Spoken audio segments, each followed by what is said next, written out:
So here I just want to do a quick little video on how to actually split your screen. And as a remote student, that might also be required or advantageous depending on what you're trying to do in class.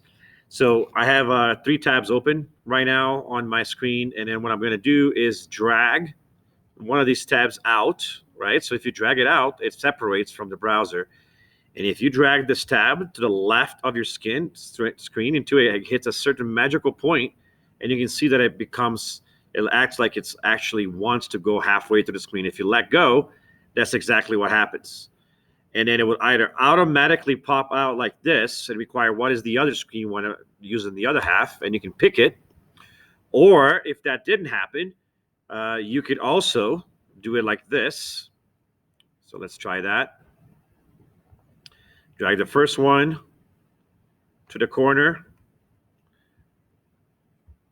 and then drag the second one to the corner too, and then you will create the split screen, right? So all you have to do is drag one to a corner, and then the other one to the other corner, and then the screen gets split.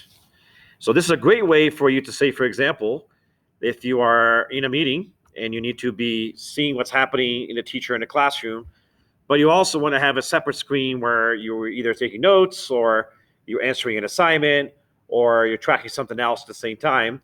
That could be a really useful skill, especially doing remote learning. So I strongly recommend that you guys do that.